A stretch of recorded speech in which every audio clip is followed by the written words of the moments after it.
Perfecto. Muy bien, muchísimas gracias, apreciado Reader. Muchísimas gracias a cada uno de ustedes por cederse este valiosísimo tiempo el día de hoy, 3 de septiembre del año en curso, para platicar sobre un tema que tiene que ver con el Sistema Interamericano de Derechos Humanos. La perspectiva o la idea de esta ponencia o de este diálogo lo vamos a hacer desde un corte procesal, es decir, absolver algunas angustias procesales sobre el tema del Sistema Interamericano de Derechos Humanos, no tanto desde aquellas perspectivas teóricas que son muy útiles, que son muy importantes en nuestra formación, claro que sí. Sin embargo, quisiera aprovechar este espacio académico para dejar pauteado algunos elementos claves, necesarios, importantes, que se tenga que tener presente cuando hablamos, cuando escuchamos sobre el Sistema Interamericano de Derechos Humanos. Ese es el propósito, esa es la idea de esta sesión. En ese sentido, estimados, el Sistema Interamericano de Derechos Humanos no puede quedar exento o nunca ha estado exento desde una lectura nacional o propiamente del Estado. Cuando nosotros asumimos una lectura del Sistema Interamericano de Derechos Humanos, se vincula necesariamente con otra categoría que tiene que ver con nuestra democracia. Esta democracia que entre sus instituciones más o menos débiles o fortalecidas en algún aspecto, se vincula con una lectura netamente del juicio dinámico de todos los derechos o libertades, como ya Ronald Dworkin, que tenemos al día de hoy. Esta democracia se vincula de alguna u otra manera con el sistema interamericano, claro que sí, porque es a través de esta democracia que las instituciones permiten que aquel discurso del cual nosotros muchas veces hemos estudiado, sabemos, hemos inclusive realizado algún tipo de apreciación crítica sobre los derechos humanos, permite que de alguna u otra forma se venga a establecer determinados dinamismos, instituciones, mecanismos, leyes, organismos, para que esto se pueda concretizar a favor del ser humano. En esa lógica, el sistema interamericano de derechos humanos obedece a una protección no únicamente normativa, sino también la posición de recordar y advertir que ese sistema de derechos humanos no es ajeno, no es externo a lo que nosotros tenemos. Al contrario, cohabita con nuestro sistema normativo, claro que sí. Vamos a ver a lo largo de los siguientes minutos cómo es que la lectura de los derechos humanos, la lectura propiamente de los tratados interamericanos de derechos, tienen una entrada constitucional, una bisagra constitucional desde nuestra constitución política del Perú. Un reconocimiento a que estos derechos también forman parte del litigio diario que nosotros hacemos como abogados, que también forma parte de la exigencia académica y de la docencia universitaria, sea en su sentido de clase o sea en su sentido de investigación. Y cómo no, la necesidad de que esta situación de derechos humanos, una exigencia crítica de práctica cotidiana por cada uno de nosotros como ciudadanos en una determinada sociedad. Bajo esta introducción, bajo esta idea, vamos a dividirlo en varios acápites o responder según varios acápites lo siguiente. A ver, sobre este tema de la dimensión de la Constitución. Primero tenemos que dejar en claro que la Constitución política no únicamente es una norma suprema. ¿Es un concepto totalmente válido hasta cierto punto? Claro que sí, es una norma suprema. Hablamos sobre esta, un determinado principio superior jerárquico, perfecto, muy bien. Pero hasta ahí no es la entereza o en todo caso su concepto completo de la Constitución política. La Constitución obedece a que también es una norma dispositiva. ¿Qué quiere decir? Que es una norma que va siendo eficaz o en todo caso que se puede exigir su cumplimiento de sus normas. No, ya no es aquella norma del cual nosotros en algún momento de la historia, haciendo memoria por las historias de la Constitución política, como aquella norma política, ¿no? Como aquella aspiración política, como aquella simple norma del cual estaba en un determinado estado, pero sin que tenga esa fuerza o carácter normativo para que sea eficaz, ¿no? Al día de hoy esta norma de la Constitución se puede hacer efectivo, claro que sí. ¿A través de qué, doctor? A través de los procesos constitucionales. ¿Únicamente a través de los procesos constitucionales? No, también a través de las instituciones democráticas. Y un ejemplo, respecto a los procesos constitucionales, ¿es posible que yo pueda cautelar el derecho a la libertad a través de un proceso constitucional? Sí. ¿Cuál sería? El habeas corpus, en estricto. Y no es que exista un solo tipo de habeas corpus. Existen más de 5 tipos de habeas corpus dedicados a cautelar determinada situación específica cuando se menoscabe o vulnere determinado derecho, que en este caso es la libertad. Únicamente tiene que ver con la libertad, la protección para hacer efectiva la Constitución, ¿no? Si estamos hablando, por ejemplo, respecto al derecho a la información, que está en nuestra Constitución política, un derecho fundamental expreso, tenemos un proceso constitucional que está abocado y dedicado a cautelar ese derecho fundamental específico, sí. ¿Cómo se denomina? Proceso de habeas data, ¿verdad? Un proceso de habeas data que aboca, o en todo caso, persigue o exige el orden procesal constitucional peruano para que un ciudadano pueda recabar determinada información pública sobre una determinada materia. Claro está que siguiendo determinadas pautas o reglas procesales. Doctor, pero ¿qué sucede cuando se contraviene a la Constitución política de manera normativa? Es decir, por ejemplo, el Congreso de la República promulga relativo a una ley y esta ley resulta que contraviene a la Constitución. Usted me está indicando que la Constitución es una norma dispositiva, es decir, que se puede hacer eficaz. En ese asunto, cuando le es afectado directamente, ¿también tenemos algún tipo de proceso constitucional o sencillamente es una omisión, algo, es un relajo constitucional del cual podemos omitir que suceda en un tema democrático constitucional? No, existe un proceso constitucional denominado proceso de inconstitucionalidad. Cuando alguna ley contraviene la Constitución política de manera normativa estrictamente, se podrá plantear una demanda de inconstitucionalidad. Y así, con los demás procesos constitucionales, uno puede advertir claramente que hay una protección evidente y que se puede exigir su cumplimiento de la Constitución a través de los procesos constitucionales. Doctor, usted decía de que no es únicamente a través de los procesos constitucionales, que sino también es a través de lo que tenga que ver con las instituciones democráticas. ¿Cómo es esto? Ustedes advertirán que nuestra Constitución política ha asignado de manera constitucional determinadas funciones autónomas constitucionales a determinados órganos o instituciones democráticas. Entiéndase por solamente recordar algunas: Defensoría del Pueblo, OMPE, Jurado Nacional de Elecciones y demás. ¿Cada institución democrática tiene una determinada función en nuestro país? Claro que sí. Esas funciones del cuales están abocadas o se les ha designado para que cumplan, contribuyen a que se realice de manera efectiva o permita la efectividad de la Constitución. Claro que sí. Yo quiero ejercer mi derecho a elegir las instituciones democráticas, las que están comprometidas a que puedan ejercer sus funciones para que ese derecho fundamental a elegir se concretice. ¿Cuáles son? OMPE, Jurado Nacional de Elecciones, RENIEC.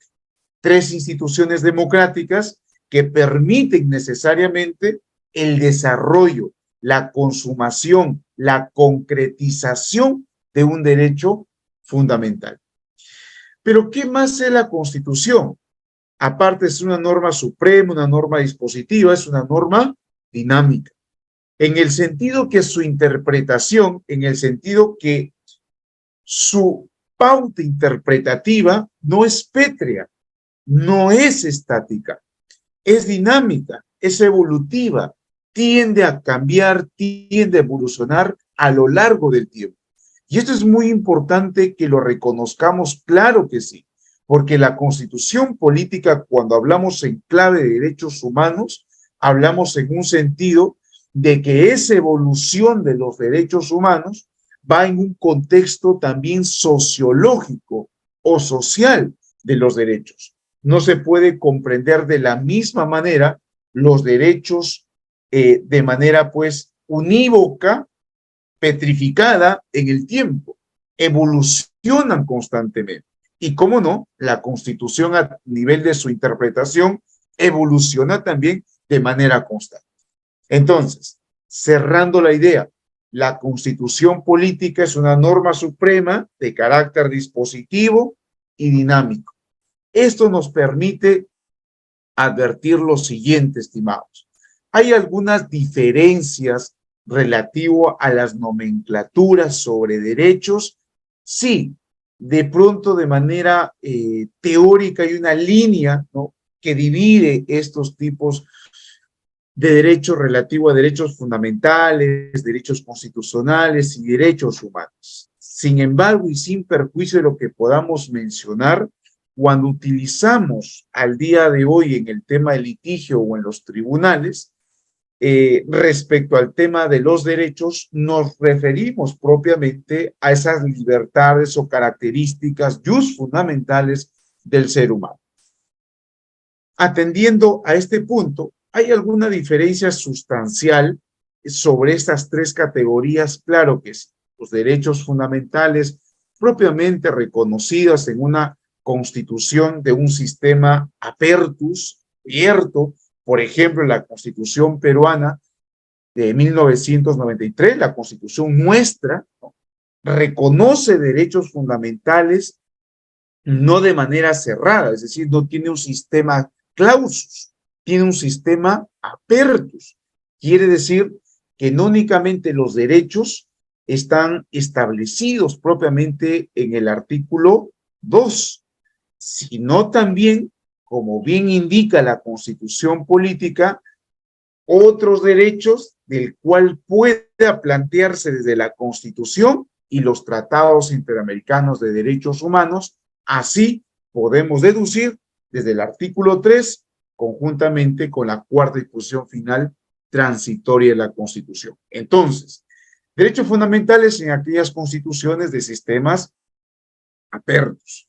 Derechos constitucionales, aquellas conocidas también, comprendidas en un sistema determinado, cerrado, de una justiciabilidad restringida. En este caso tendremos, por ejemplo, el tema de la Constitución española.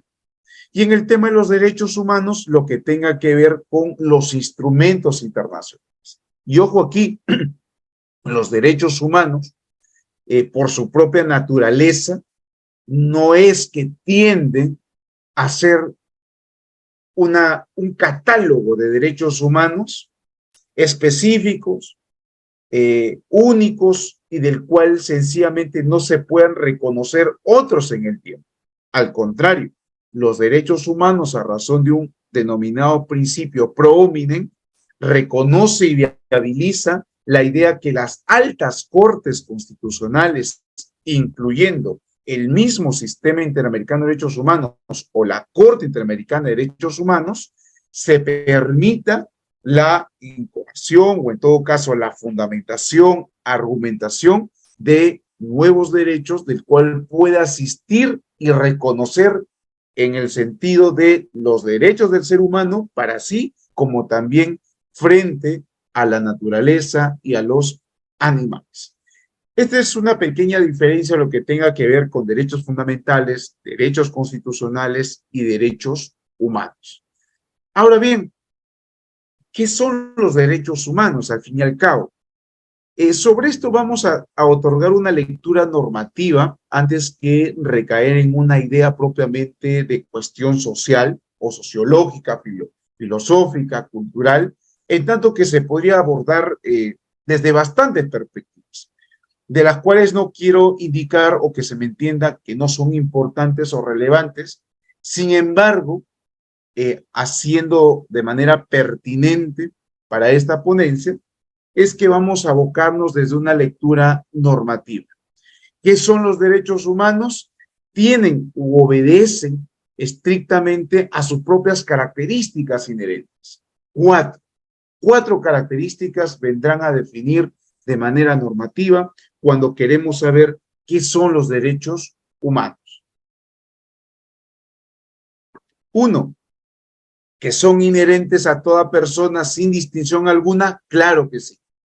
El tema de la inherencia, eso es un asunto vertical, ¿no? Transversal, para comprender que los derechos humanos se comprenden o conciben a favor del ser humano indistintamente de la condición, ¿ok? Indistintamente de la condición. Por eso es que la exigencia desde el sistema interamericano es la no diferenciación respecto al reconocimiento de los derechos.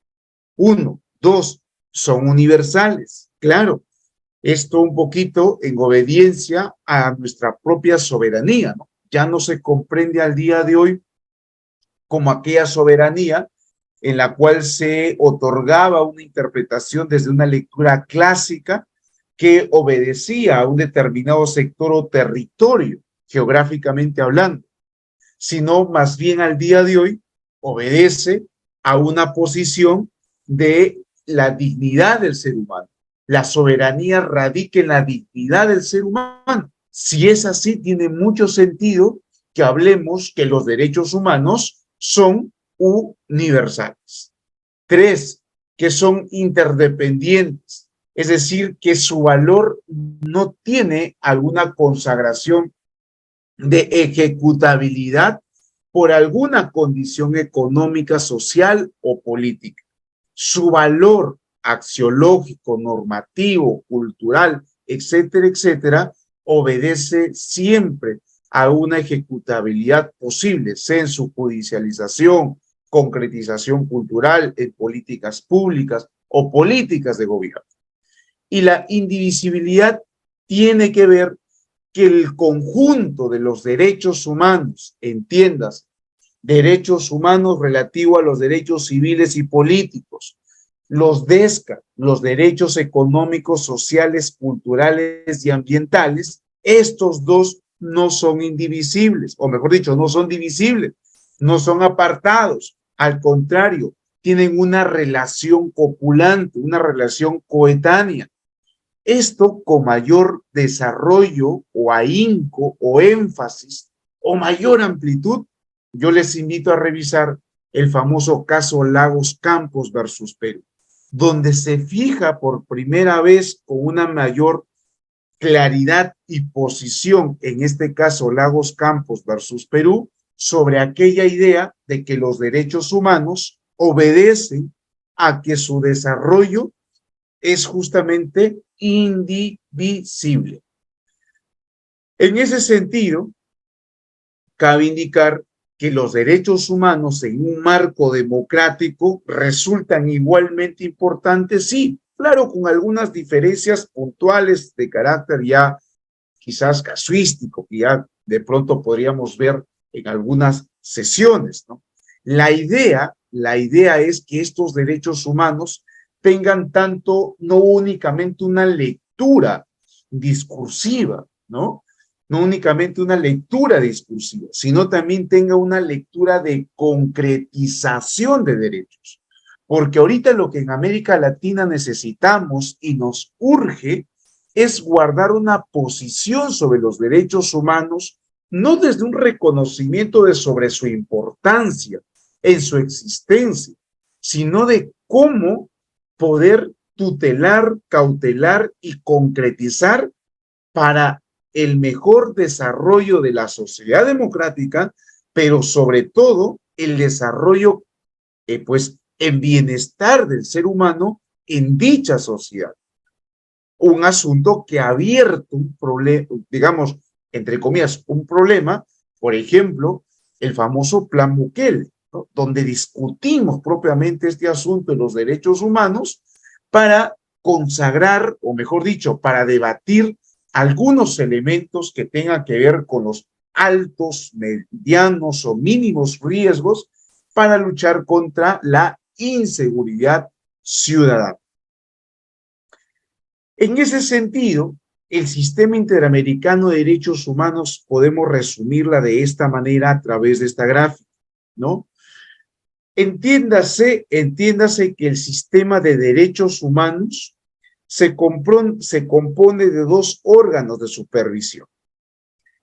En un principio, o mejor dicho, el sistema interamericano de derechos humanos, cuando hablamos de órganos de supervisión, nos estamos refiriendo en su categoría de que estos órganos tienen por propósito, por misión, por rol, de que se puedan ser en principio supervisados, cautelados, permitir que las sentencias de aquellas decisiones sobre derechos humanos puedan ser ejecutadas, etcétera, etcétera, hace que de la Convención Americana de Derechos Humanos, como también aquellos derechos en sede interna, puedan ser cumplidos.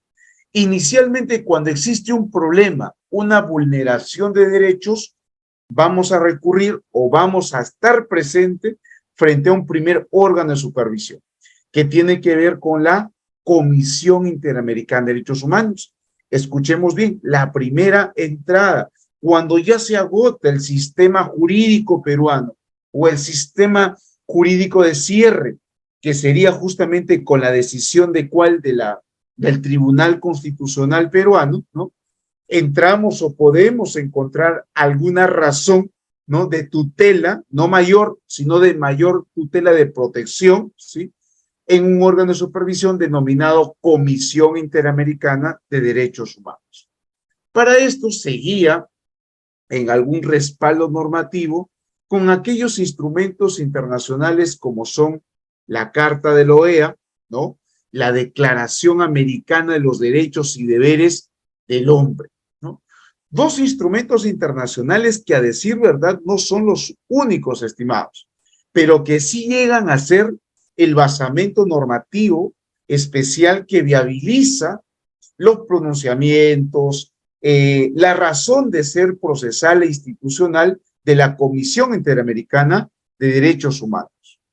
Asimismo, cuando este asunto del cual está siendo valorado por la Comisión Interamericana no llegase a algún tipo de solución amistosa, o en todo caso no se llegase a un buen punto o acuerdo para reparar posibles hechos, ¿no? Que hayan conllevado la vulneración o generar determinadas acciones para que no se vulnere determinados derechos, ¿sí? Si no se lograse esa solución amistosa, ¿sí? Recién tendremos un famoso caso contencioso. Cuando se realiza o se convierte en un caso contencioso después de haber realizado los mecanismos de solución, de tratativas, de buen diálogo con el Estado, tendremos un segundo órgano que será la Corte Interamericana de Derechos Humanos.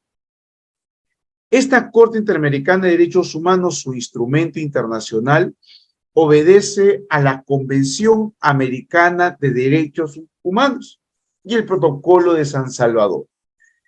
Fíjense bien, los instrumentos internacionales que están en este punto o que acabo de mencionar tienen que ver con un desarrollo muy importante.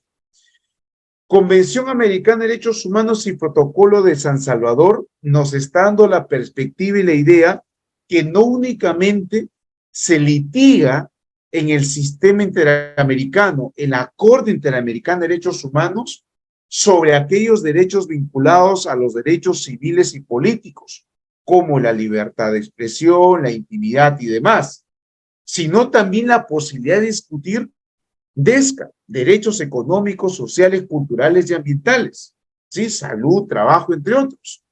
Eso es muy importante anotarlo, sí, y nuevamente me remito y les invito a revisar el caso Lagos Campos versus Perú, porque es una de las sentencias muy importantes sobre este punto, ¿no?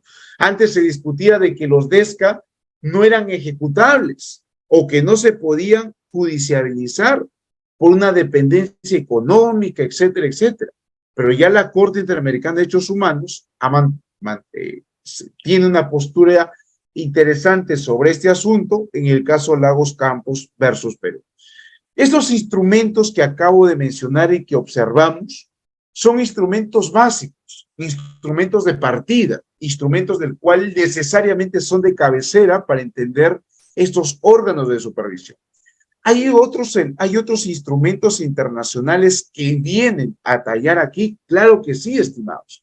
Por ejemplo, en materia de violencia contra la mujer, muy aparte de estos instrumentos internacionales, estará, por ejemplo, la Convención de Belém do Pará, la Convención Interamericana para la Eliminación de todas las formas de discriminación, ¿no? Respecto también, cuando sea un asunto de discapacidad, de niños, el tema de minería, etcétera, etcétera, o en todo caso, existen instrumentos internacionales del cual, por cierto, el Estado peruano es parte, y estos se pueden emplear, se pueden discutir, se pueden argumentar, claro que sí.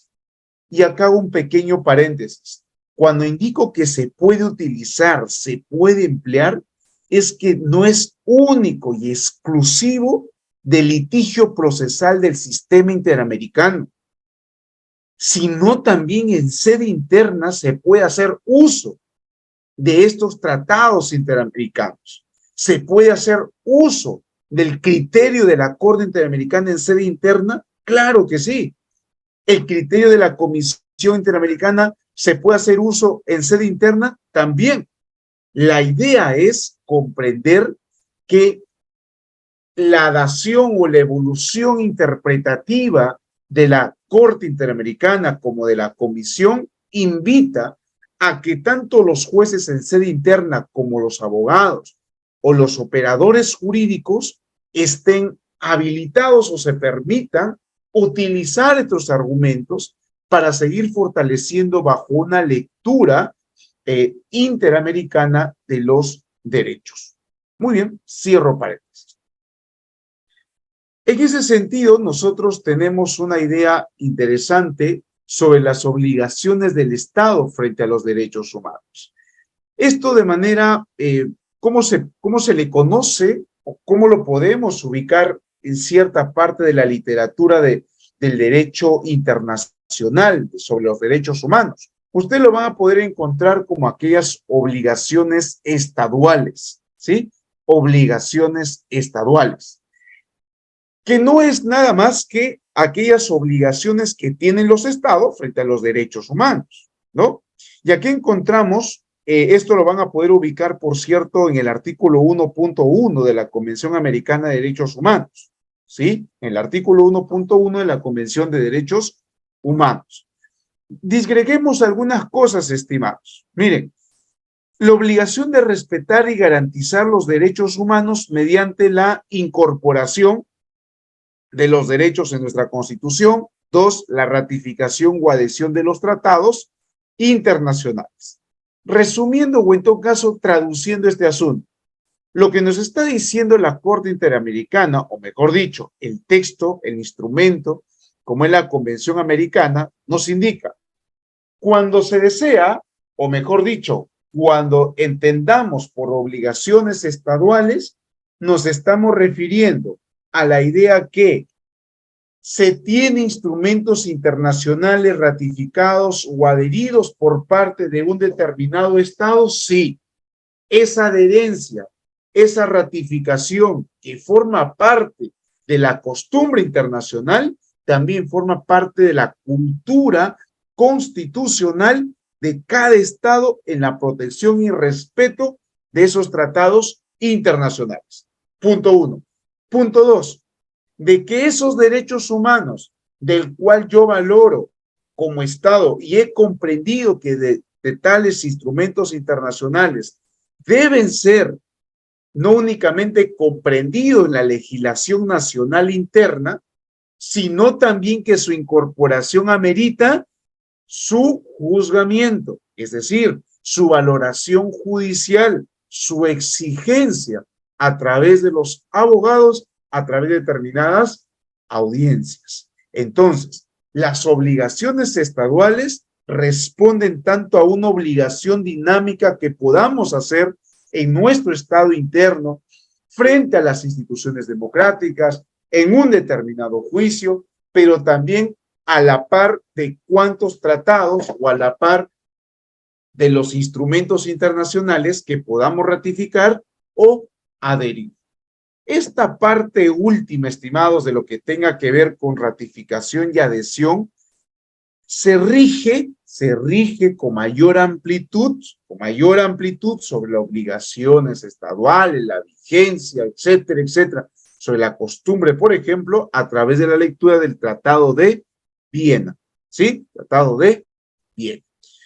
Digreguemos un poquito más este asunto, la obligación de respetar. ¿Qué significa la obligación de respetar en este punto del sistema interamericano? Escuchemos bien, la obligación de respetar tiene que ver con aquella abstención de interferir o coartar el disfrute de derechos. Es decir, lo que está indicando la Convención Americana de Derechos Humanos por la obligación de respetar o aquella obligación estadual es comprender que el Estado tiene una obligación negativa. ¿En qué sentido? En que no se tenga que interferir, no se tenga que de alguna u otra manera prohibir el disfrute o en todo caso el desarrollo de determinadas libertades o derechos de sus ciudadanos. 1. 2. ¿En qué consiste la obligación de garantizar? ¿A qué nos estamos refiriendo desde la Convención Americana de Derechos Humanos? Si la obligación de respetar es una obligación negativa para el Estado, la obligación de garantizar frente al Estado es una obligación positiva, porque la Convención le está haciendo bien clara e indicando que su obligación estadual, su obligación como Estado frente al ser humano, es de generar aquellos mecanismos que puedan permitir que sus derechos, muy aparte de que puedan ser ejecutados día tras día y disfrutar de los mismos, que cuando suceda alguna vulneración a tales derechos, es el Estado el responsable de prevenir, investigar, sancionar y, cómo no, reparar dicha vulneración de derechos humanos. Entonces, para cerrar la idea de esta lámina, las obligaciones estaduales responden a una obligación negativa y a una obligación positiva. La obligación negativa, la cual está abocada a que el Estado respete en el sentido de no prohibir el ejercicio de los derechos humanos.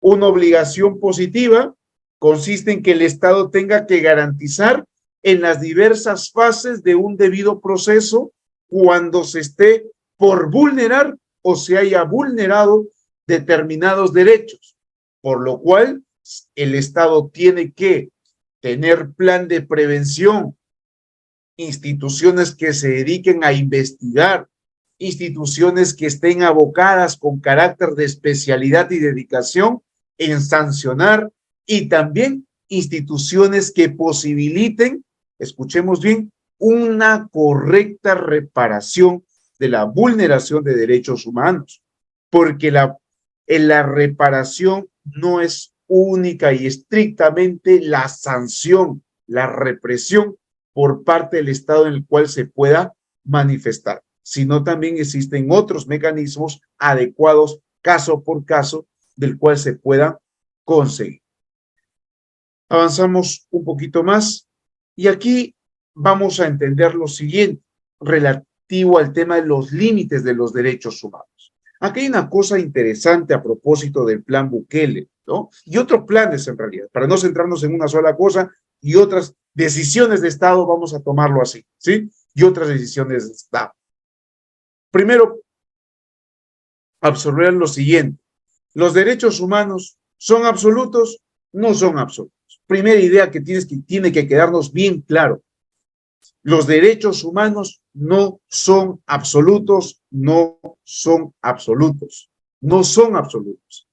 Por lo tanto, los derechos tampoco conciban nosotros, escuchemos bien, el ejercicio de nuestros derechos tampoco comprende el abuso del derecho, ¿sí? Si bien es cierto, tenemos derechos de la cual nuestra Constitución y los tratados comprenden una serie de libertades, no quiere decir que nosotros desconozcamos los otros derechos de nuestro prójimo, como tampoco desconozcamos nuestros deberes que tenemos que cumplir para cautelar la libertad de los demás y también la protección, o mejor dicho, dinamismo activo de las instituciones democráticas que tenemos. Permitámonos participar con nuestras críticas, con nuestras propuestas, con nuestros alcances, para frente a determinadas instituciones democráticas puedan fortalecerse en el día a día. 1. 2. Los requisitos de las restricciones consideradas legítimas y compatibles con las obligaciones de los estados, es decir, ¿cómo yo puedo limitar los derechos? Se tiene que cumplir con estos requisitos. 1. Deben estar establecidas por una ley de manera clara y precisa. Un ejemplo, doctor, fácil, prisión preventiva. ¿Cierto que guardan requisitos especiales de procedibilidad o no? Claro que sí, se tienen que acreditar determinados elementos para limitar formalmente un determinado derecho. En este caso, la libertad, la libertad. Siguiendo algún tema de decisionismo judicial, no. La idea es que para limitar un derecho fundamental o varios derechos fundamentales, muy aparte de que deba perseguir el cumplimiento o la aplicación de una ley de manera clara y precisa, ese cumplimiento se tiene que realizar conforme al debido proceso. Es decir, que se permita el ejercicio del derecho a la defensa, el derecho al contradictorio, el derecho a ser oído, etcétera, etcétera.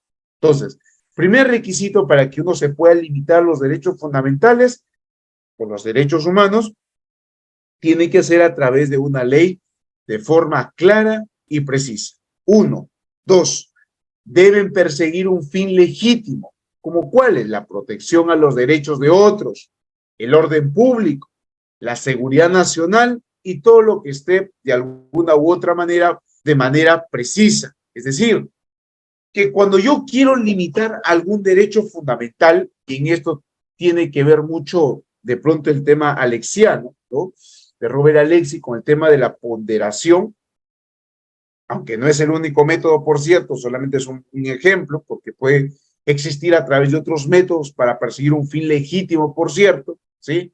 Para dejar bien claro este asunto.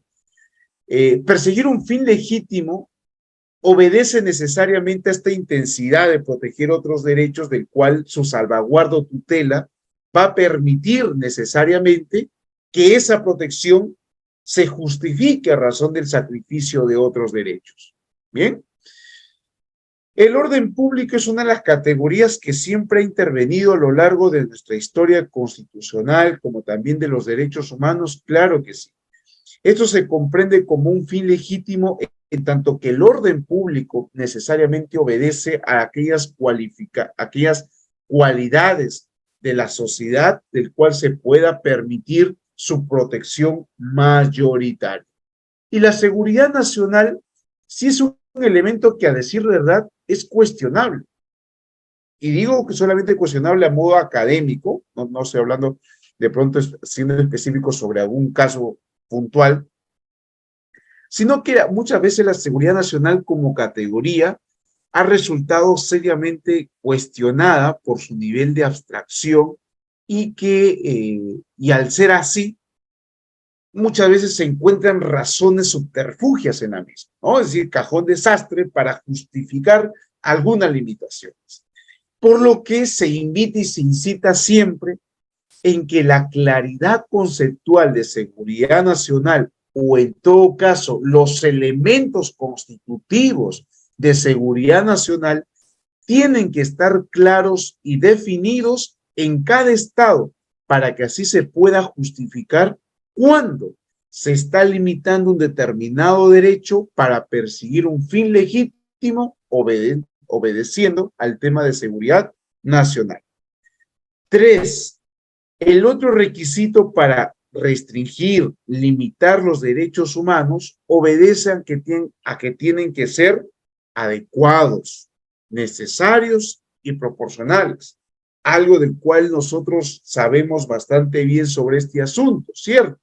Que la medida del cual se va a limitar ese derecho pueda ser pues adecuada, la correcta, la que pueda permitir la cautela o garantía mayor de ese derecho, necesaria porque resulta que se actúe de esa manera y proporcional obviamente a nivel de los hechos de cada caso en concreto.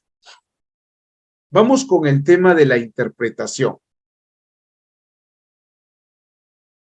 Miren ustedes, nosotros habíamos indicado de que los derechos, inicialmente, que los derechos humanos, el sistema interamericano no es que tenga una lectura aparte de nuestra constitución política, ¿sí? Y digo nuestra constitución política del 93, sino más bien está comprendida, ¿no? Comprende su desarrollo. ¿Hay alguna clave para entender justamente sobre este asunto? Claro que sí, y tiene que ver con la interpretación y lo vamos a hacer sumamente corto, ¿no? A razón del tiempo. Miren, cuando nosotros hablamos sobre constitución o tratados interamericanos, lo que está en dichos textos, son disposiciones normativas. Son aquellas disposiciones que están ahí, que están puestas, que tienen una característica muy particular y que del cual se diferencian de los textos especiales. ¿Cuál es?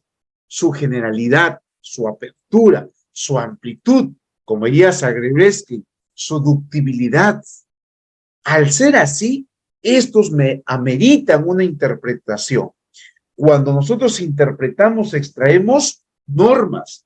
Esas normas son las que yo llevo al juzgado. Son aquellas con las cuales yo litigo, planteo, investigo, estudio, creo una determinada situación jurídica para una definición o defensa muy puntual sobre los derechos en cuestión. Pero yo interpreto conforme a mi querencia, a mi capricho, a mi perspectiva. No. Esa interpretación que yo realizo necesariamente necesita de un parámetro denominado un bloque de constitucionalidad. En el caso peruano, tenemos un bloque constitucional o un parámetro que permite entender que cuando yo interprete determinada disposición normativa en la Constitución, por ejemplo, pueda hacerlo conforme a la lectura tanto del Tribunal Constitucional como también conforme a la idea que ha explicado o planteado la Corte Interamericana de Derechos Humanos o de la Comisión Interamericana de Derechos Humanos. Es totalmente válido. Y si ustedes me van a preguntar o podrían preguntarme, doctor, pero ¿cuáles serían los fundamentos normativos cuando el juez me pueda preguntar en qué sentido o cuáles las bases normativas del cual yo estoy haciendo uso de tratados interamericanos o lectura de la Corte Interamericana de Derechos Humanos en un caso nacional, en un caso interno? Perfecto. ¿Se tiene fundamentos normativos? Sí. Artículo 55, la cuarta disposición final transitoria de la Constitución, de nuestra Constitución Política del Perú, del cual reconoce y permite que es la bisagra constitucional la lectura propiamente de esta integración de los derechos humanos a través de la Corte Interamericana, la Comisión y los demás tratados suscritos para interpretar, aplicar y exigir en sede nacional.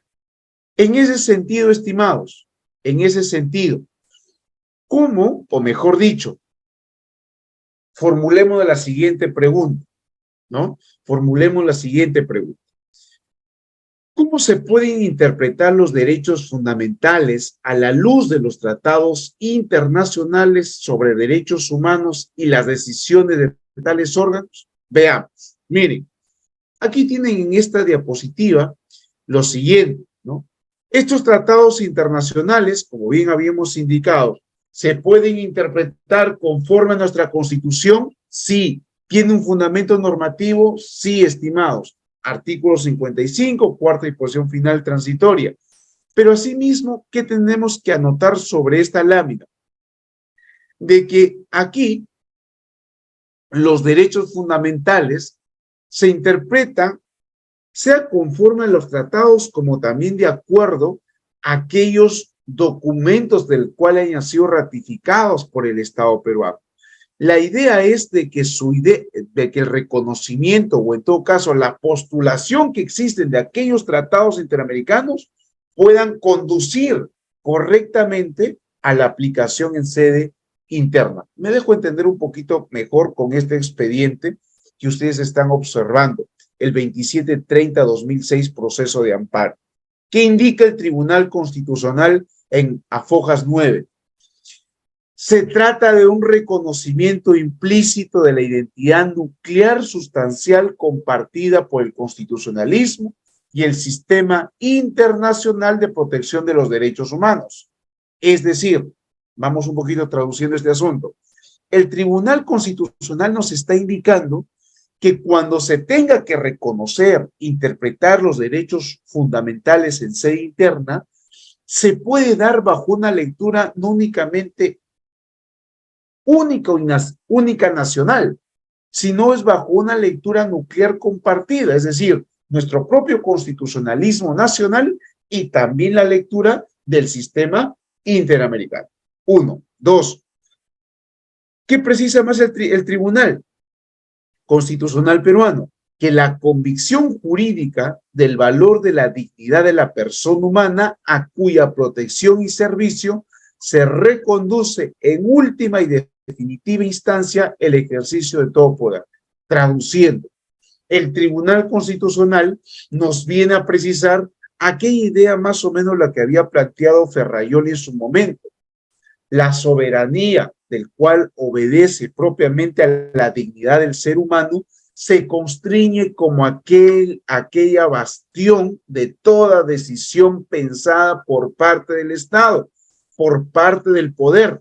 Por ejemplo, yo planteo determinada política público-social, sobre qué tiene que estar pensado necesariamente bajo una lectura constitucional o de derechos humanos, en la dignidad del ser humano. Una determinada política de seguridad ciudadana debería estar pensado también en el tema de la dignidad del ser humano. Eso es lo que nos invita a que esta interpretación compartida, bipartita, que sí es factible, estimados, que se pueda desarrollar en el marco de un constitucionalismo nacional nuestro, pero también a razón del sistema internacional de protección de los derechos humanos. Entonces, sobre este asunto, hemos absuelto esta pregunta o esta duda sobre el tema si se puede o tiene basamento normativo interpretar derechos en sede nacional conforme al sistema interamericano. ¿Qué más? La interpretación de los derechos fundamentales a la luz de estos tratados internacionales sobre derechos humanos. Quiere decir, doctor, que si yo observo que la interpretación de la Corte Interamericana de Derechos Humanos sobre un determinado derecho, escuchemos bien, sobre un determinado derecho, es la máxima interpretación, es decir, no puede haber mayor interpretación que esta, es decir, no puede existir una interpretación más intuitiva de la que ha realizado la Corte Interamericana de Derechos Humanos o la opinión consultiva de la Comisión. No, falso. Como bien se precisa por parte del Tribunal Constitucional, esa interpretación que realiza las altas cortes, o en este caso la Corte Interamericana de Derechos Humanos, es un mínimo indispensable para comprender en la interpretación de los derechos humanos. En otras palabras, es facultad del Estado en poder ampliar, ¿no?, generar una mayor interpretación intuitiva, inclusive mucho más que de la misma Corte Interamericana de Derechos Humanos.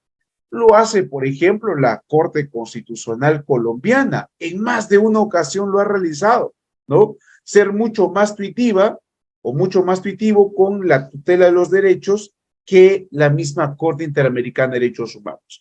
Y esto es un punto que tiene que quedar claro, en tanto que la interpretación de la Corte Interamericana no quiera decir o no quiera entenderse de que es un asunto de órgano pues cerrado, ¿no? Es decir, de una lectura del cual no vaya a permitir que bajo la discrecionalidad del Estado se pueda generar mayores expresiones de tutela. Al contrario, es un mínimo indispensable, es un punto de partida para comprender y tener presente al momento de justicializar los derechos humanos. Un famoso principio en el sistema interamericano de derechos humanos tiene que ver con el principio del pro homine, que es más o menos aquella interpretación de buena fe, del cual nos imita el tratado o la Convención de Viena sobre los derechos y tratados, ¿no? La idea de cautelar esta, o mejor dicho, la idea de este principio es que esté aparejado con aquella idea del garantismo de los derechos. Me dejo explicar mejor.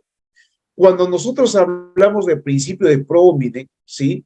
Debemos entender que los derechos humanos tienen un espectro normativo amplio, que no únicamente obedece al tema de la Convención Americana de Derechos Humanos, sino también tiene otra apertura, otro espectro normativo amplio, del cual el artículo 29 de la Convención Americana de Derechos Humanos te indica: por el principio pro homine se entenderá también la lectura de los derechos conforme a otros tratados en materia de derechos humanos.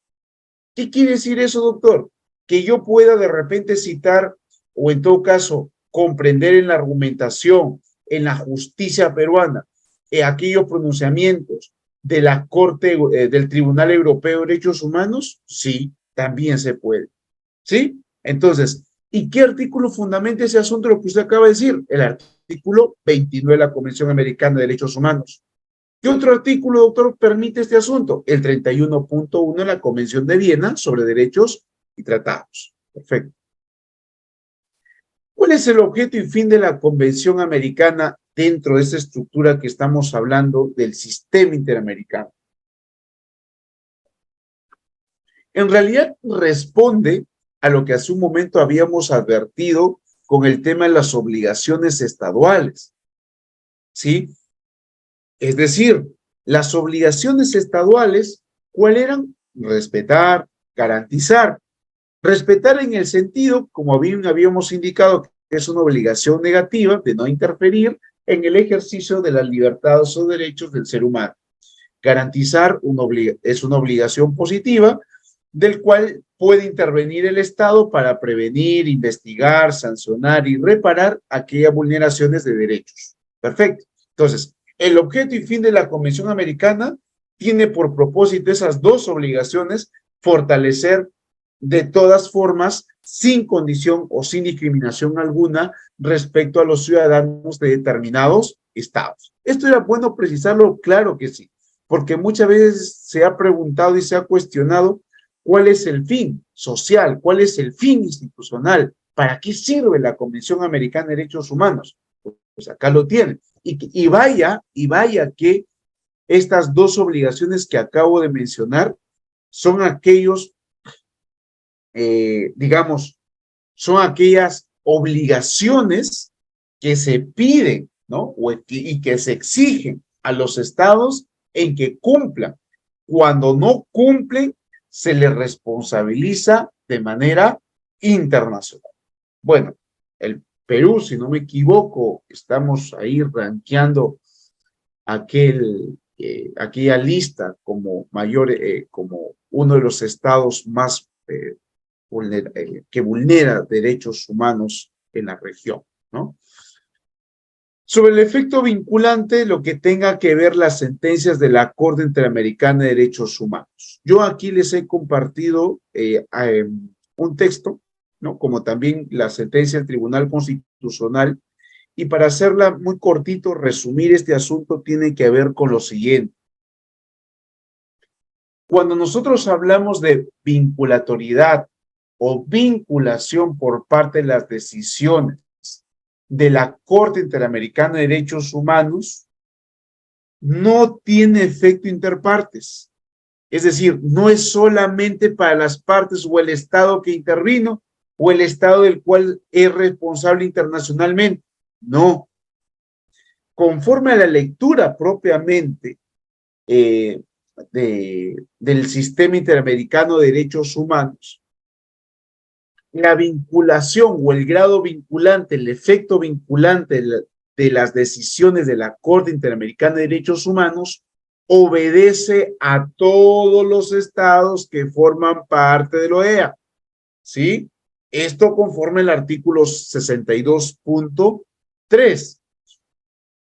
En la idea y en el sentido que los pronunciamientos de la Corte Interamericana de Derechos Humanos tienen reglas, o mejor dicho, plantean reglas sobre aquella interpretación de aquellos derechos materializados o planteados en determinado caso y por el cual están otorgando interpretaciones, inclusive obligaciones a recordar a los estados para que cumplan.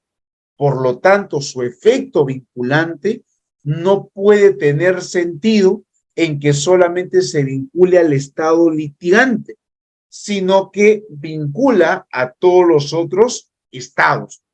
Un tipo de efecto erga omnes interamericano, ¿no? Que es vinculante para todos los estados.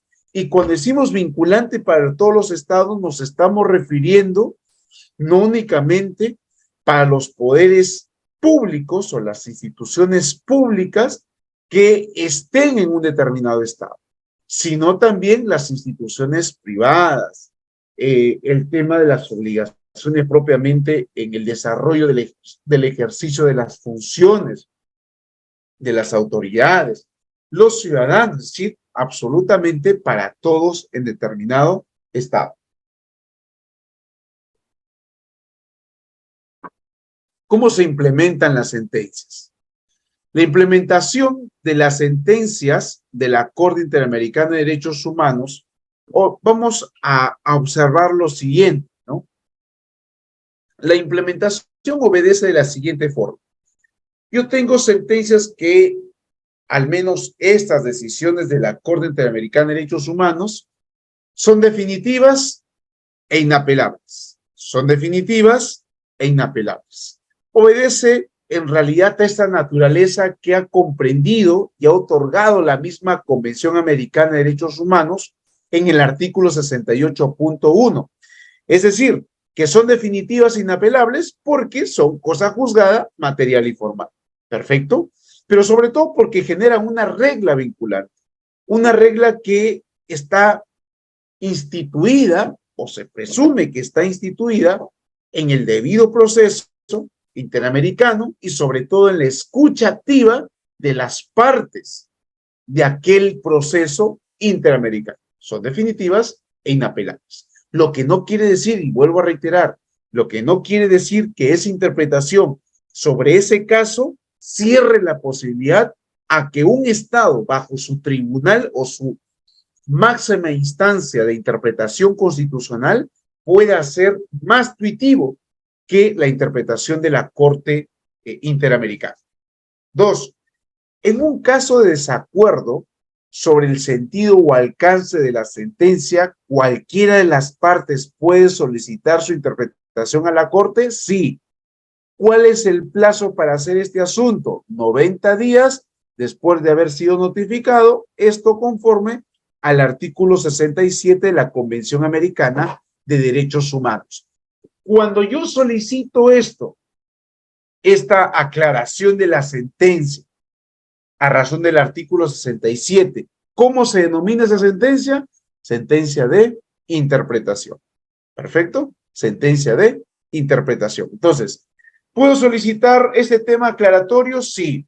¿Cuál es el plazo? 90 días después de notificación. ¿Qué tipo de sentencia se conoce a esta aclaración? Sentencia de interpretación. 3. son de obligatorio cumplimiento y se deben ejecutar directamente por el Estado. Esto hay que colocar, o en todo caso ser claros, su implementación es muy distinto que el procedimiento del exequatur.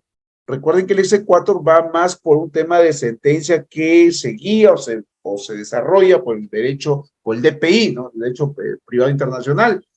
Entonces, obviamente con la lectura de cada código civil interno. Aquí lo que estamos hablando es un procedimiento de adaptabilidad y ejecución por los estados que nace necesariamente desde su máxima instancia para que se ejecute. ¿Listo? 4. Las sentencias, como bien habíamos indicado, conforme al artículo 69, tienen un efecto general. Es erga omnes, se aplica para todos los estados, parte del sistema interamericano. Respecto a la parte del fallo que disponga la indemnización compensatoria, se puede ejecutar conforme un determinado procedimiento interno, es decir, que la ejecución de tales sentencias se tenga que desarrollar conforme al procedimiento que estableció una determinada ley especial o específica de cada estado. ¿Esto lo exige y lo reconocen los estados? Sí. ¿Es obligación o en todo caso esto es una exigencia normativa o un criterio de la Corte? No, es una exigencia normativa. Así lo ha precisado el artículo 63.1 de la Convención Americana de Derechos Humanos. Ahora bien, ya hemos visto interpretación, ya hemos visto obligaciones, ya hemos visto qué son los derechos, cuál es la obligación positiva, negativa, la interpretación, la diferencia entre disposición, normas, etcétera, etcétera. Ahora lo que nos debe interesar e importar hasta este punto de esta charla es cómo ha evolucionado jurisprudencialmente relativo a este famoso control de convencionalidad, que no es nada menos que el ejercicio de hacer un control de un tamiz si las decisiones, sea de pronto de fiscalía, del Poder Judicial, del tema administrativo, guardan una correlación o coherencia con los tratados interamericanos de derechos humanos, sea en su sentido normativo o en su sentido interpretativo. En ese sentido, ¿cuál es la evolución? Primero, muchos han indicado, y muy aparte, que este control de convencionalidad surge por primera vez de manera formal en el famoso caso Almonacid Arellano versus Chile. Sin perjuicio de este asunto de la declaración y qué caso fue primero, tenemos que tener presente cómo llegamos a evolucionar sobre este caso. Miren ustedes, tenemos una evolución 1, del cual obedece a lo siguiente. Aquí tenemos el famoso caso Aguado Alfaro y otros versus Perú. ¿Y qué nos indica en esta primera regla la Corte Interamericana? La primera regla de cómo evoluciona y cómo empieza este control. Nos indica, ustedes pueden realizar el control de convencionalidad siempre y cuando existan reglas procesales, es decir, su constitución lo permita y el proceso esté fijado en una ley procesal. Si es así, se puede ejercer el control. En este caso, en el caso peruano, ¿se puede realizar? Sí, ya hemos visto, ¿no? Artículo 55 y la cuarta disposición final transitoria permiten de que los tratados ingresen y también permite que la Constitución tenga procedimientos establecidos para su desarrollo y aplicación. Vamos con estas evoluciones. Miren ustedes. La evolución 2 tiene que ver con lo siguiente. En el caso Cabrera García y Montiel Flores versus México, podemos observar que la Corte Interamericana de Derechos Humanos vendrá a precisar por primera vez que dicho control de convencionalidad únicamente se tiene que desarrollar por los jueces, ¿no? Por el Poder Judicial. Por el Poder Judicial. Escuchen bien. Estamos hablando sobre una evolución, ¿sí? ¿Esto se quedó así? No. En la evolución 3, en el caso Hellman versus Uruguay, 2011, la Corte amplió el criterio, indicó lo siguiente, que el control de convencionalidad se puede aplicar tanto por el Poder Judicial como también a razón de toda autoridad pública. Y si le llegamos a leer correctamente este caso Hellman versus Uruguay, ustedes se darán cuenta que el control de convencionalidad es una exigencia que se le obliga a toda autoridad pública, Poder Judicial, Fiscalía, todas las entidades públicas, pero también las entidades privadas e inclusive a la misma ciudadanía. Así lo ha marcado la pauta en el mismo caso Hellman versus Uruguay.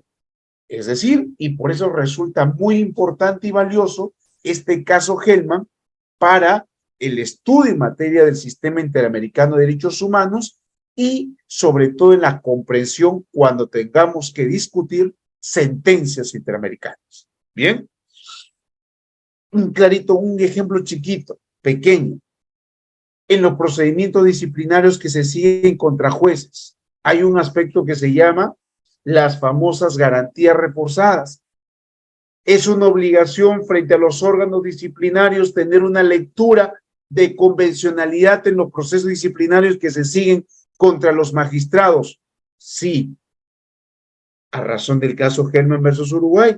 ¿En qué consisten las obligaciones reforzadas? Que, por cierto, se han dado en más de 4 o 5 jurisprudencias de la Corte Interamericana, en que cuando se está aperturando, investigando de manera disciplinaria frente a un magistrado, se tendrá como doble cautela sus derechos, porque las quejas propiamente contra un juez, por ejemplo, muchas veces vienen a ser subterfugias o en todo caso condicionadas. Se quejan determinados magistrados para cambiar el sentido o revertir el sentido de su decisión o en otros casos por el solo hecho del disenso, de discrepar con el criterio jurisdiccional. Bien, entonces, ¿esto también es pasible para un organismo disciplinario? Sí. En otras palabras, el caso Hellman versus Uruguay nos deja la pauta clara y contundente que es una obligación de este control de convencionalidad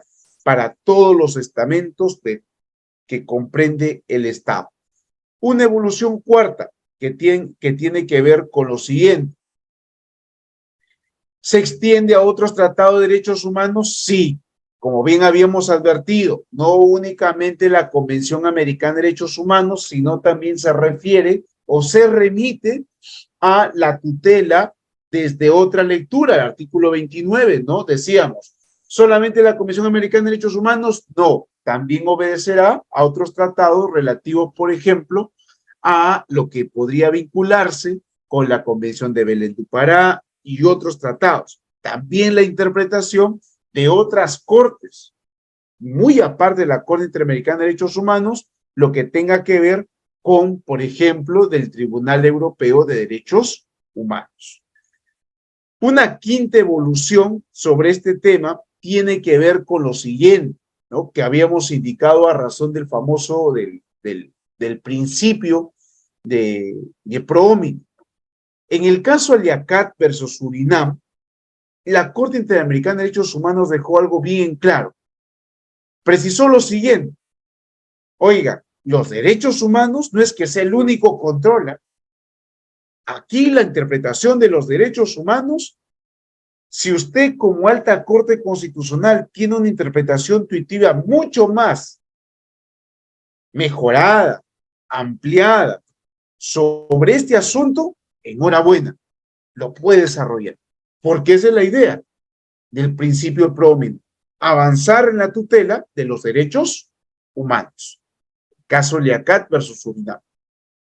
Finalmente,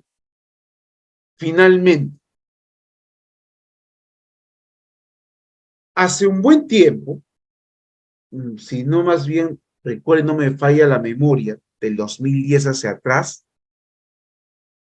las opiniones consultivas se constituían como aquel informe de consulta para determinados casos. Sin embargo, la Corte Interamericana de Derechos Humanos ha validado al día de hoy, como también se ha pronunciado la misma Comisión Interamericana de Derechos Humanos, que las opiniones consultivas son vinculantes.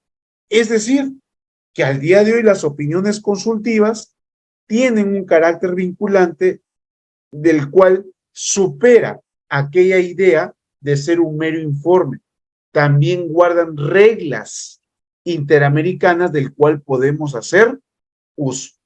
Entonces, hasta aquí es lo que tenga que ver con la evolución de la Corte Interamericana de Derechos Humanos.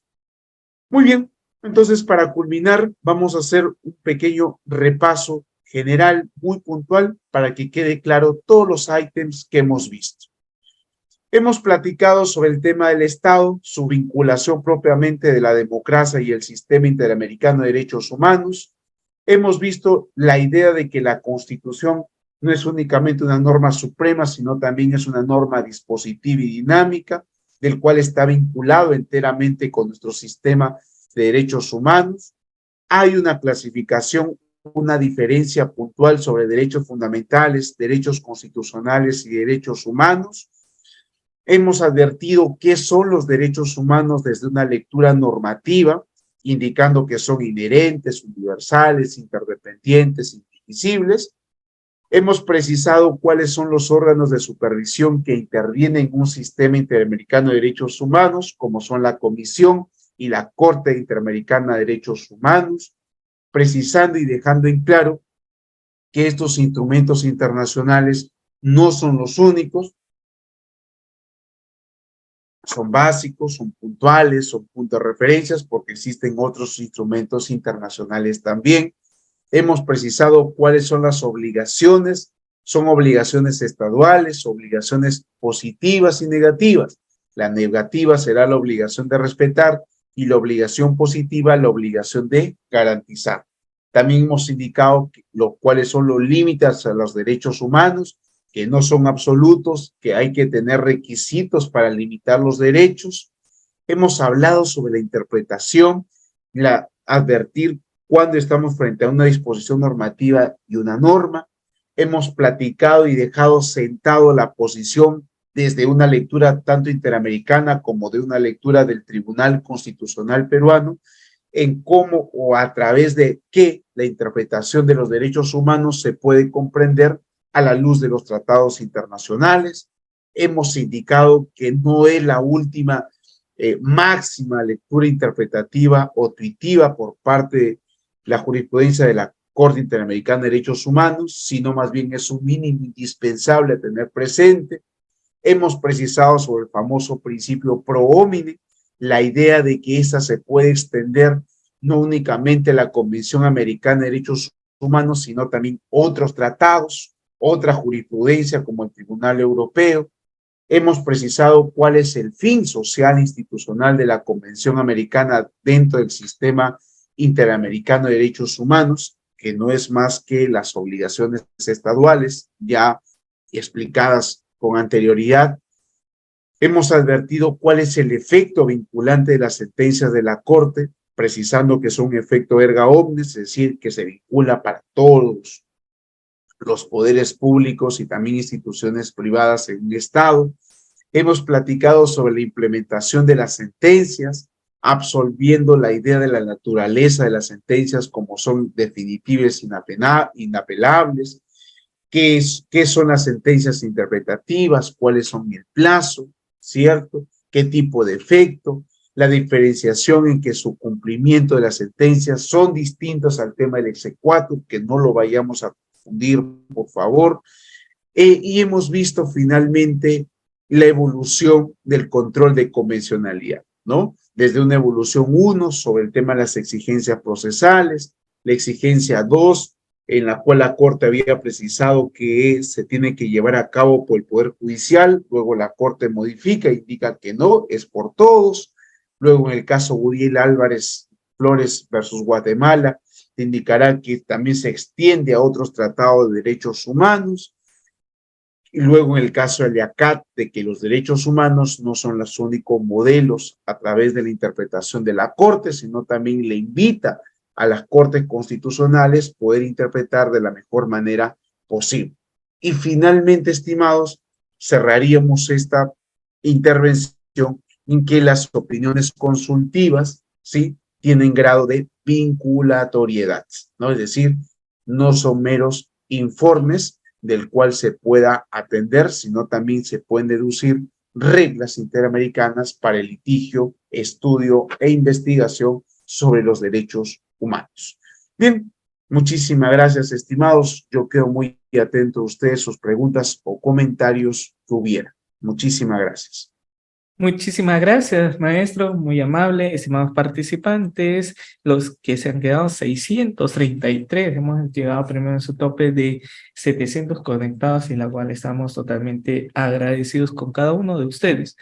Ahora sí, les toca de su parte, estimados participantes, recuerden, es una pregunta puntual, ¿sí? No casos particulares, tengan mucho en cuenta porque es temas académicos, ¿sí? Tengan en cuenta temas académicos, y es una pregunta o aporte, ¿correcto? Y siempre activando su cámara. Participante que no cumpla, lamentablemente no se va a dar pase al audio. Estimada Ringner, ¿sí? ¿Cómo estás? Buenas noches. Adelante, por favor. Muy buenas noches, estimado docente, muy buenas noches con la organización y con todo. La pregunta, nos ha hablado sobre el control de la convención, ¿no? En el caso Hellman y todo. Sin embargo, esta figura, control convencional, no se encuentra regulado en los pactos, en el Pacto de San José, ni tampoco se encuentra regulado en el Pacto de Belén de Pará, en los protocolos adicionales. Y aquí viene un cuestionamiento, ¿no? ¿Pueden los jueces, estamos hablando sobre pactos, crear normas jurídicas que no se encuentran autorizadas por los estados firmantes del pacto? Esa sería la pregunta en esencia, mi estimado docente. Excelente, muy buena pregunta y nos permite posicionar relativo a este tema de control de convencionalidad. Claro que hay mucho que decir sobre este control porque en realidad no es un control bastante conocido en el medio. El control de convencionalidad tiene su creación bajo una autonomía de la propia Corte Interamericana de Derechos Humanos, en el caso Almonacid Arellano versus Chile. Su competencia, justamente de su creación, es justamente procedimental también, al igual que, por ejemplo, el control constitucional que tenemos en cada estamento de un sistema jurídico civil. Uno. Dos, la idea del control de convencionalidad no tanto surge como una exigencia normativa para crear derecho, aunque en algunos casos va a ser destinatario o finalista hasta hacia punto. Sin embargo, la creación o cómo se pensó o para qué se pensó este control de convencionalidad desde el caso Almonacid Arellano versus Chile es de que se pueda advertir en generar un no doble control, sino la idea de que las decisiones que se hayan adoptado del Poder Judicial, de la policía quizás, o del tema disciplinario, Ministerio Público, guarde una coherencia o sistematización relativo a lo que haya pronunciado la Corte, lo que haya pronunciado la Comisión, o en todo caso, que su pronunciamiento guarde una relación coetánea o íntegra de la protección o tutela de los derechos humanos. Esa es de pronto la finalidad quizás más altruista que haya tenido a bien la Corte Interamericana de Derechos Humanos para crear este tipo de control. Pero también la idea de este control de convencionalidad exige de que su desarrollo jurisprudencial no sea atómico únicamente en la Corte, es decir, por la Corte Interamericana, sino también que su desarrollo pueda ser contribuido o en todo caso alcanzado por las altas cortes constitucionales. Por eso es que hay una categoría por ahí, quizás ustedes lo conozcan o están familiarizados, como es el diálogo jurisprudencial, ¿no? En el cual las cortes, al momento de sus pronunciamientos, puedan ser también atendidos en las sentencias de la Corte Interamericana de Derechos Humanos. Muchísimas gracias, estimado. Muchísimas gracias, estimados participantes. No se preocupen de la asistencia. La prioridad es en estos momentos lo que se está dialogando con nuestro docente, ¿correcto? Muy bien. Ahora, ¿alguna pregunta adicional? Pueden levantar su manito, ya saben, teniendo activo su cámara, y si no hay preguntas adicionales, terminamos. Hola, José. José Luis, ¿cómo estás? Una pregunta, por favor. Correcto, muchas gracias. Doctor Castañeda, ¿qué tal? Gusto saludarlo. Excelente ponencia. Bien, mi pregunta es, viendo las noticias, el tema Bukele que está de moda, usted como un catedrático en derechos humanos, ¿cree conveniente que se pueda dar una salida momentánea, temporal de la Comisión Interamericana de Derechos Humanos? Gracias. Muchísimas gracias y bastante compleja y delicada la pregunta que ha planteado su compañero. Sin embargo, hay que precisar de manera jurídica lo siguiente. A ver, el plan Bukele tiene tres etapas, ¿no? El tema de captación, detención y el tema de juzgamiento, o en todo caso el trato penitenciario. En esas tres etapas se divide el plan Bukele, ¿no? Y sobre ello tienen particularidades que tenemos que reconocer que en gran medida ya lo hemos vivido en nuestro país. Por ejemplo, el juzgamiento a través de jueces sin rostro. ¿Lo hemos tenido en el Perú? Sí. El trato de pronto penitenciario del cual se reprimía fuertemente en Piedras Gordas, ¿lo hemos tenido? Sí. Entonces, solamente les coloco esto a modo de paréntesis para que de buenas a primeras no vayamos a afirmar quizás con un poquito de amnesia, ¿no? En que no lo hayamos tenido en alguna oportunidad en nuestro país. Sí lo hemos tenido. La particularidad del plan Bukele es de que tiene una consonancia un poquito de alta represión, ¿sí? Donde esa represión obedece a una determinada condición social y cultural de su país, ¿sí? Por ejemplo, ¿qué involucra el plan de detención? Que no es más que el plan de captación, que así se llama. El criterio que se utiliza ahí es por el criterio demográfico de ubicación. ¿Están escuchando bien? Es por el criterio de ubicación donde existe el índice alto delincuencial. Por ejemplo, si yo vivo en un determinado sector del cual está calificado y se evidencia que existe un alto índice de criminalidad, pero yo no soy criminal, por algún tipo de actividad que yo podría realizar y bajo algún tipo de sospecha, ¿podría ser captado, sí o no? Claro que sí, porque el criterio indica que esto se realiza.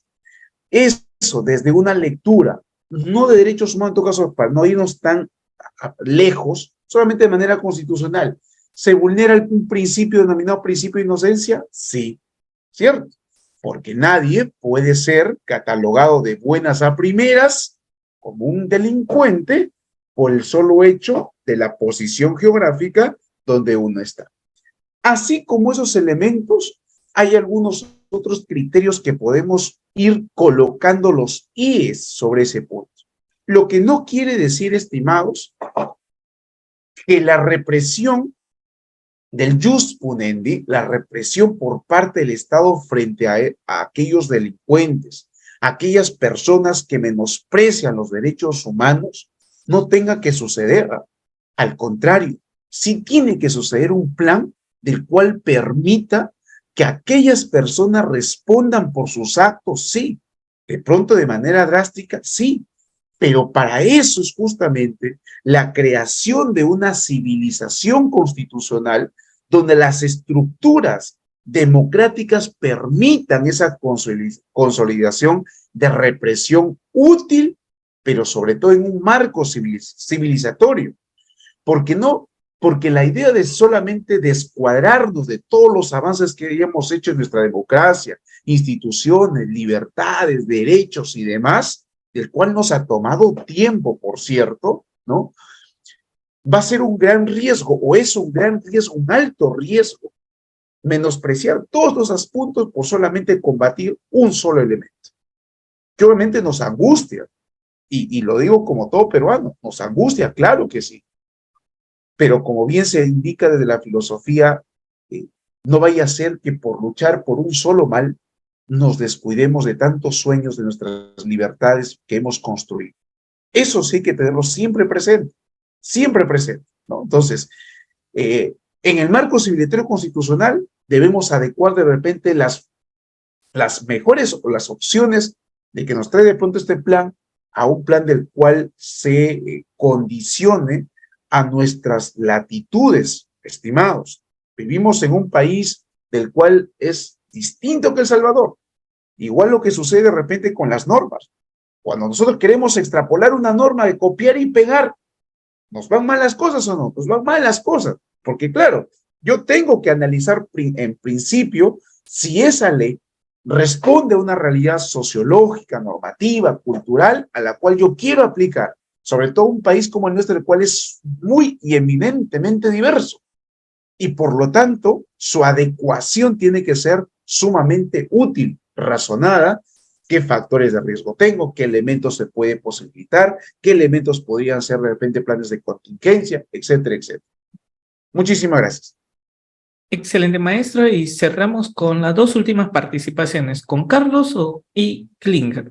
Por favor, estimado Carlos, una pregunta, sé preciso, por favor. Estimado Carlos, ¿puedes activar tu audio? Adelante. Sí. Buenas noches, doctor, ¿qué tal? ¿Me escucha? Claro que sí. Muy buenas noches, estimado. De todo, felicitarlo por su exposición, muy buena. Y atendiendo a que usted nos ha comentado durante la clase que el tema de convencionalidad debe estar sujeto a todas las autoridades internas de un país que le voy a poner en práctica, desde el punto de la fiscalía, ya que también debe estar respetando el tema de convencionalidad, ¿qué jurisprudencias recomendaría para aplicarlas en sus requerimientos o en sus disposiciones que realiza? Gracias, doctor, muy amable. Perfecto. Muy buena pregunta, estimado Carlos. Excelente. A ver, en el tema del control de convencionalidad, como bien había mencionado su compañero y durante la clase, es una exigencia social, institucional, claro que sí, que se tenga que desarrollar por parte de las autoridades públicas, sobre todo, no digo que solamente únicamente ellas, es de que estas autoridades, su desarrollo, su pronunciamiento, en el caso, por ejemplo, de Fiscalía, evitar el decisionismo, ¿verdad? Por eso es que su compañero pregunta, ¿cómo yo puedo exigir sobre una motivación respecto, por ejemplo, a una disposición fiscal? ¿No?